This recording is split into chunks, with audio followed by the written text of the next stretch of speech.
Sumeet Mathur is the VP Software Engineering Security in CA Technologies. Sumit is leading the product development for cybersecurity suite of products for CA Technologies.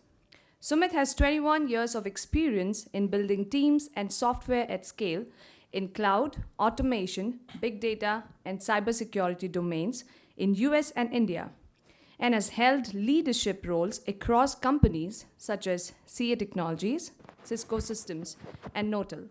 Sumit also holds multiple patents in his name. So, Sumit, welcome. Thank you.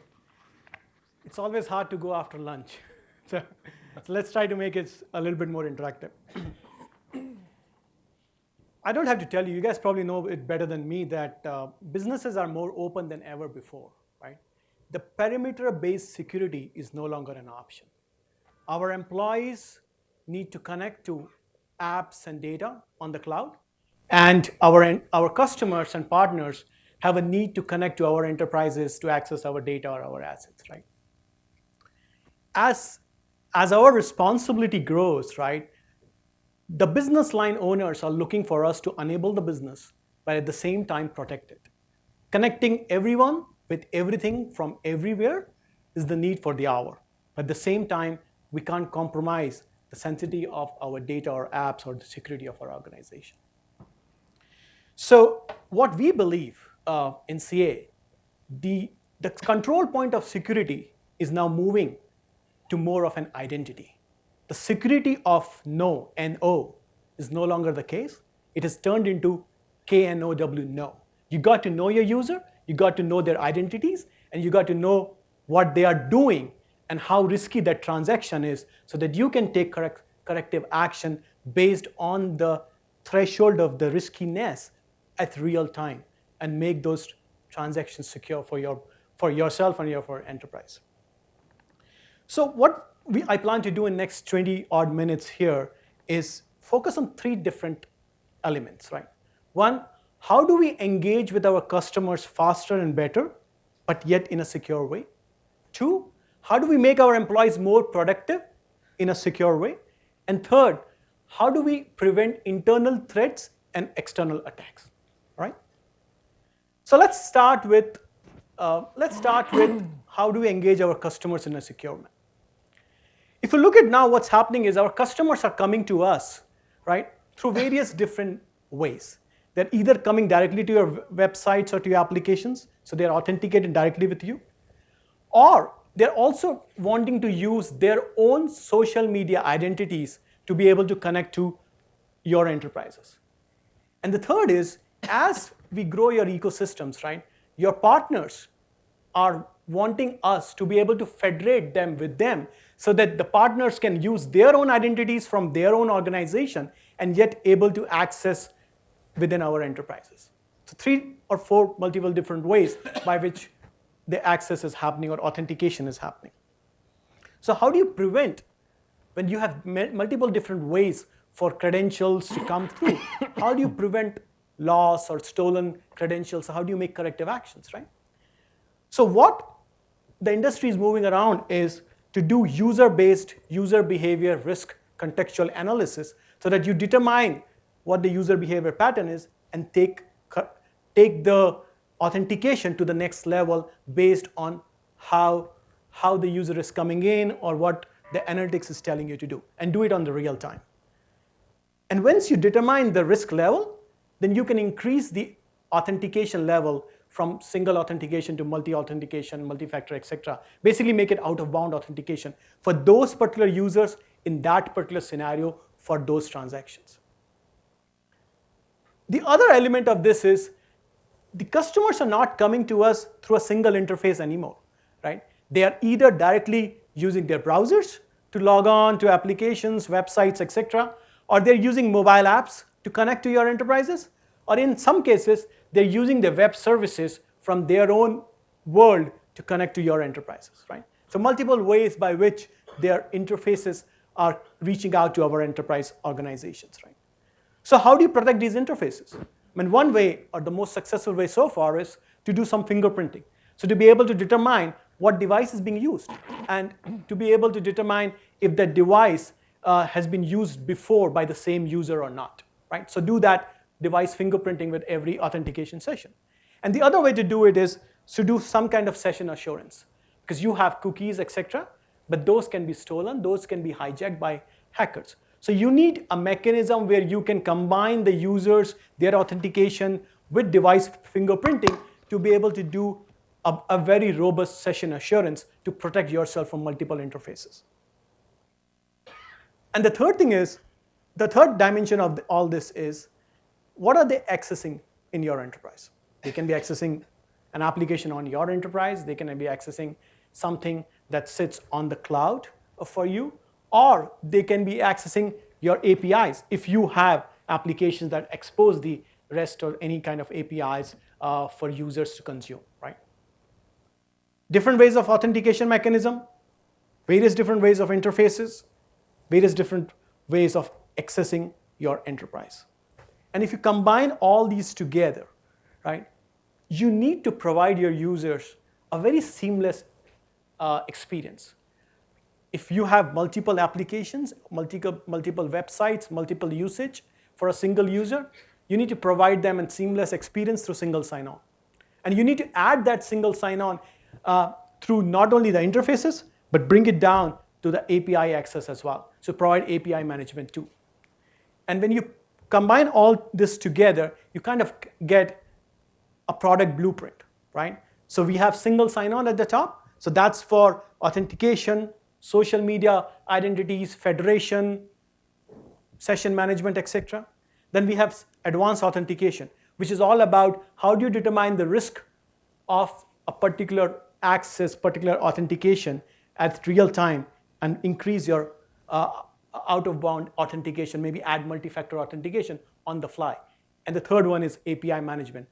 How do you secure your APIs in the same realm as you are doing through a browser or through a mobile app, etc. So let's double click a little bit on advanced authentication. When you have a user coming into your banking application, for example, if you are in BFSI sector, right?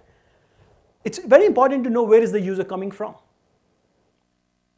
Is the user coming from a metropolitan, or is the user coming from some remote parts of Eastern Europe or Africa? So where is the user located? That's a data that is important for you, right? Which device is he using? Is it coming from a mobile phone? Is it coming from a desktop? Is it coming from a laptop?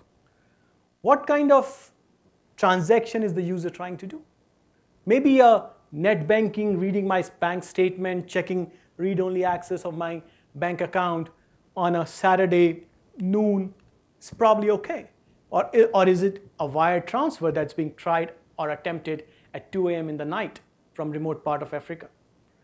So how do you combine geolocation, device type, etc., and make an informed decision on the riskiness of that transaction for that user at that particular instance of time? And when you have that kind of information, you then make a decision whether you want a software-based out-of-band authentication for him, right? So you prompt him for either an OTP or you prompt him with a set of security questions. So basically what you're trying to do is you're taking an informed decision based on very intelligent analytics through various different parameters and then deciding how do I authenticate that user for that transaction in real time. So we talk about users, we talk about experiences, customer experience, etc., right? Each of them is an identity in itself that you have to manage. But when you talk about identity, it's not only our customers and users external to our organization. Our employees have an identity as well inside the organization. And we have to manage these identities through a life cycle, right? And the way the industry is moving, these identities are exploding significantly. So where earlier you always used to worry about your employees inside the premise, now it's not only your employees inside your premise, you also have to worry about their identities and their accounts in the SaaS applications that's residing or that they are accessing on the cloud. You also have to worry about your customers and partners and their identities when they come inside your organizations, right? So even though the identities are exploding, the number is exploding, the basic tenets of compliance and regulatory that you have to adhere to, right, and managing the process around identity lifecycle and governance around it remains the same. So in this complex world of identity management and governance, there are various different things that as somebody responsible for security in the organization you have to worry about. First one is, how do I make, when a new user comes into my organization, how do I make him productive on day one? And the best way to do it is to automate provisioning, right? Automated provisioning of his credentials, his roles, his entitlement across the wide set of his usage. So, and that basically needs to be done in a way that he can understand from a business catalog perspective. I need access to my payroll application.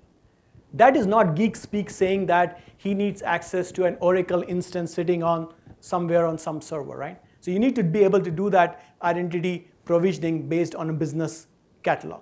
You also be able to do that through a very customizable workflow that is relevant to your industry, to your business, to your corporation, right? Because you have business processes that can't change. And the third thing is, identity management and automated provisioning only works when you have a broad set of connectors to the target systems. Those target systems that are in play in your organizations, whether it's applications or servers or whatever it is, right? Whether it's on the cloud application or on-prem application. So unless you have a broad set of connectors to those target systems embedded in a customizable workflow that makes sense for your business processes, right, the provisioning or the identity managed lifecycle becomes very hard. The second element of this is, in today's world of e-commerce, etc., everybody's used to a shopping cart kind of an experience. So if I need access to certain things, right, I need to provide a very seamless experience to my employees or customers or partners where it's very easy for them to go and ask for that access, followed by, the manager approval process and things like that. And all this, when you do this, right, when I'm a new employee, I don't know what all I need, but somebody has told me that I should have access to payroll application. Wouldn't it be nice if at the same time, in the same user experience, I can show him that for users like you who have requested for payroll application, these are the other access that they required or they have requested for, so that you make informed decision on the same time when you're asking for access of roles and entitlements. One of the things that we all have to do is compliance reporting, right? So at some periodic interval, you are accountable to run compliance certification campaigns so that you can certify which users have access to what application and whether they should continue to have that access or not, or whether they are orphaned, they should be taken away and things like that, right?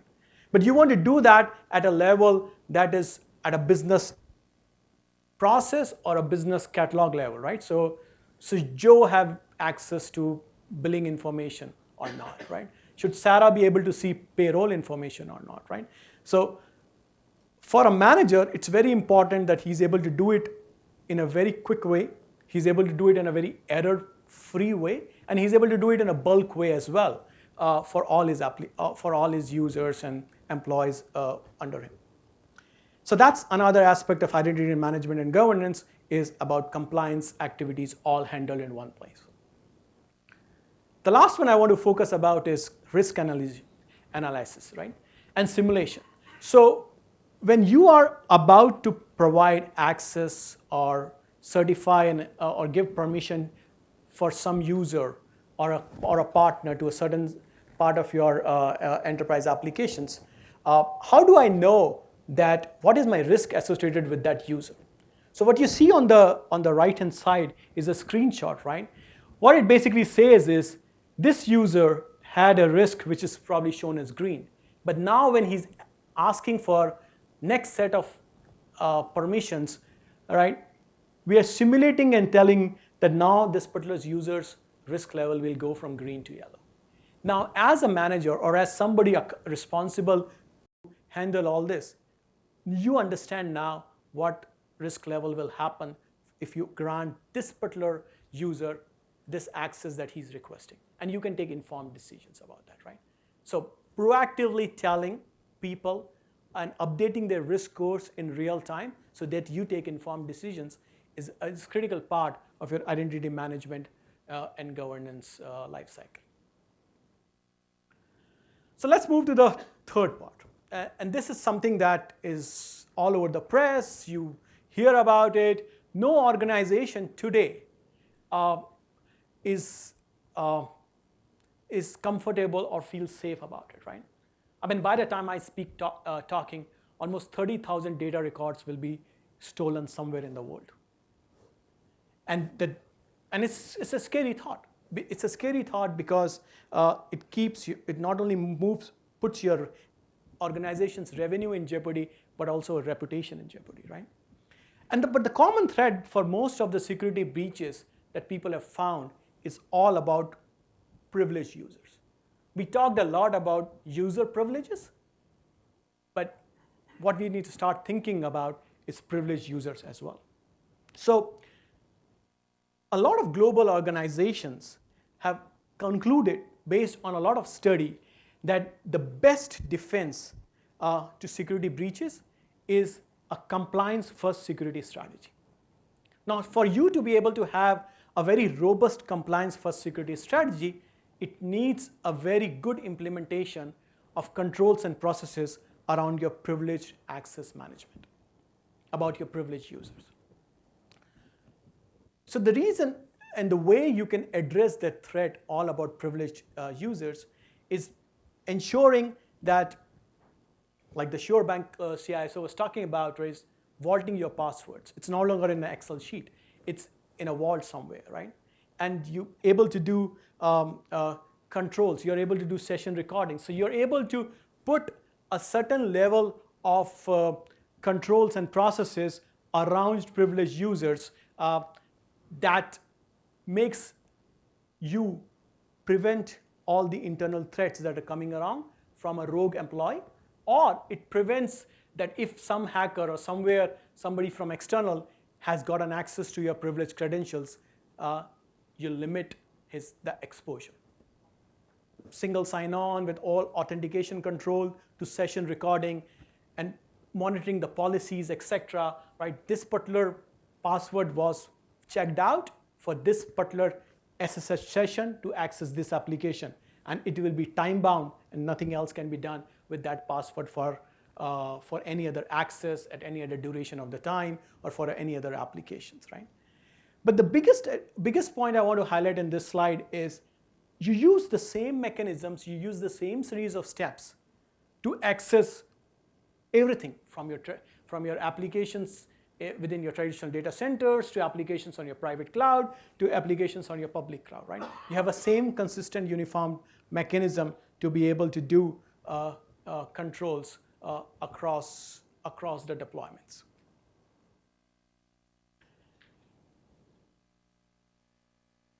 So like we talked about, right, it's in a hybrid enterprise. You have traditional data centers, you have software-defined data centers, public cloud, SaaS applications, all going through the same set of security layers. What's at the bottom of this slide that's very relevant is how do we reduce the total cost of ownership for such a solution? What we provide through CA Privileged Access Manager is 3 different form factors. You can take a hardware appliance and just plug it in, and then you can scale it.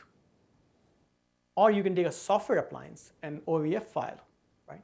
Or you can do an AWS AMI.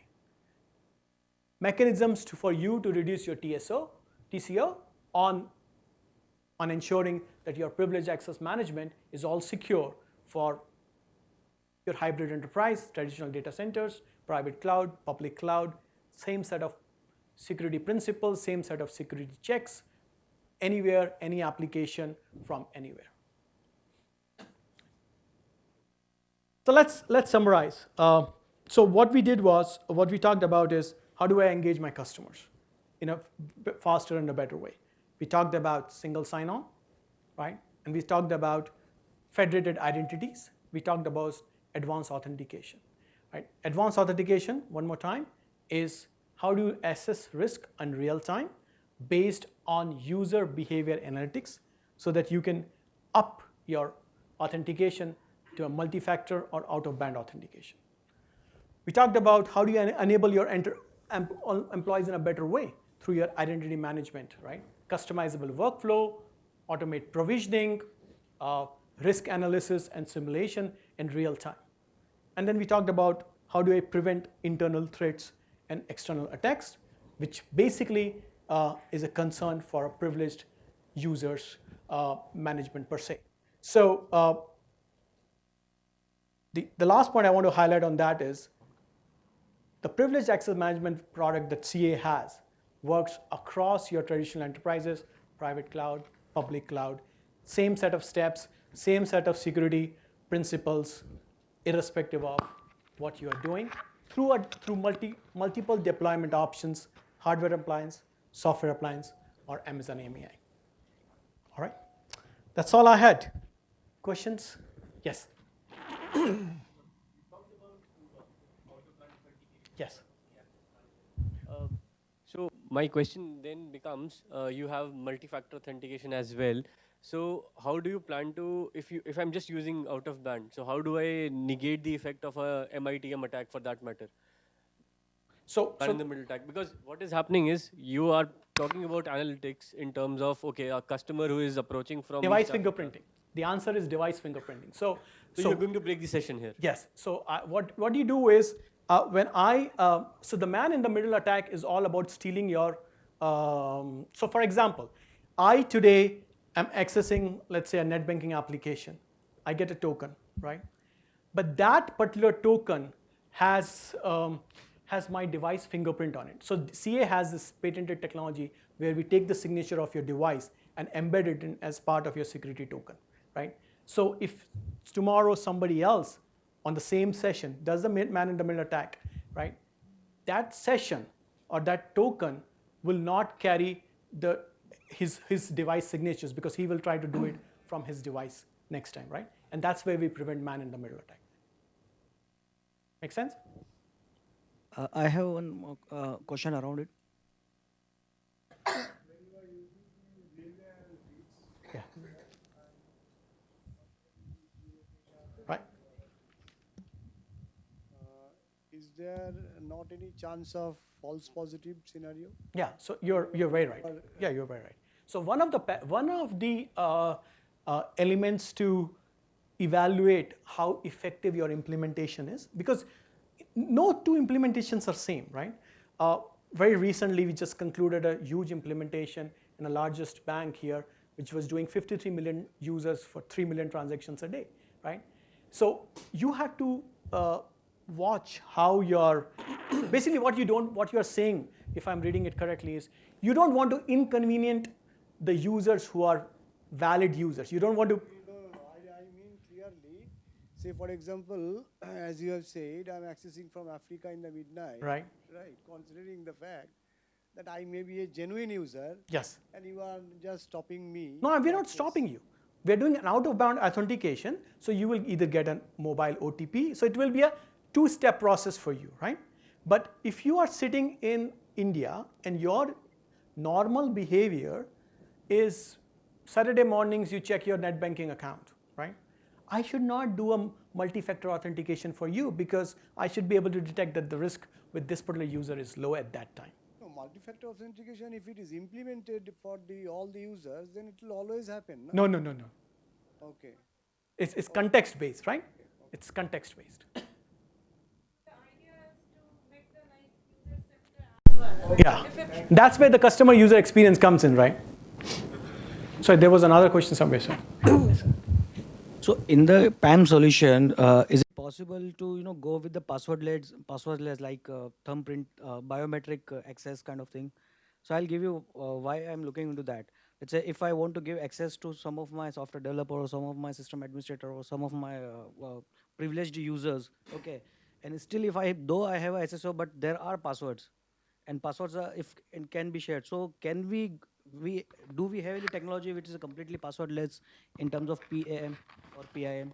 So I think the question is probably More on biometrics. So it's can more we? on biometric, right? So CA doesn't have like what we have is we have integrations and connectors because we don't do a fingerprint. I don't think we have hardware to do that, right?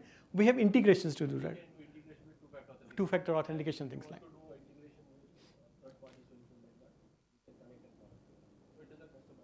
Yeah, it's a customizable. Hello. So everything you cannot put in the solution. So certain things we do out of the box, like integration with two-factor authentication and all. The other part we integrate with other third-party product, which is a radius call or LDAP call and method we can integrate with them. So that'll not be a problem. Yes. Here that we are reaching 100%, near 100% security. See, earlier we are not able to say that we are 100% secure. Can you just repeat the question? What he's saying is, with all these advanced tools, can we say that we are reaching 100% security? My personal opinion is you can never say as long as humans are there. Right? We move from forts and forts on the hill, Golconda Fort and now we're coming down to advanced technologies, right? I think it depends on what the definition of near is, right? I mean, if you just... Oh, absolutely. To improve compared to earlier, absolutely. I think...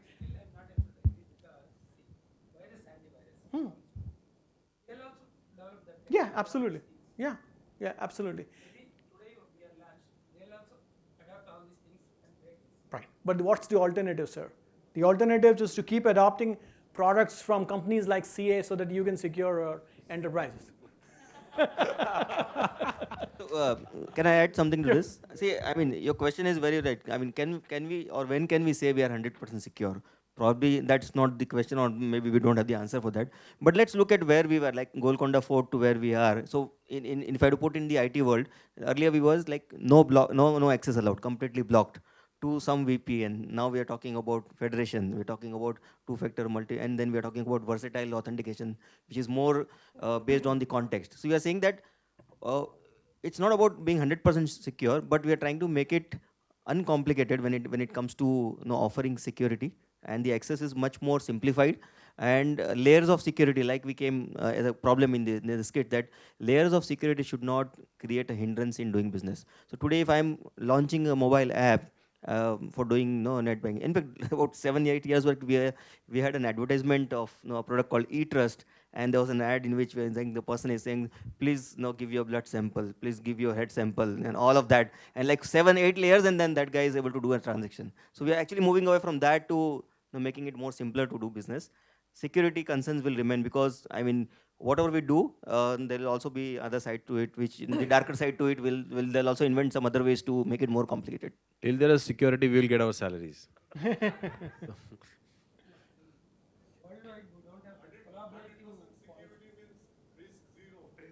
Detrimental for the economy. Very good. That's true. But the first block of firewall is denial. Yeah, all right. So we have moved from the time where you create your own island. Yeah, so that was... You got to open up selectively and secure. That was perimeter-based security, right? I locked down the perimeter, but now your customers are using it in a different way, right? Nobody was on the cloud a few years back. Anything else? All right, thank you guys. Thanks, Sumeet. Thank you. I think it's right there. Thanks, Sumeet, for outlining precisely what we need to know about security. So hope we will try to implement your ideas in our Project Unicorn and try to deliver our CEO's expectations. Thank you. Yeah, thanks, Sumeet. Thank you.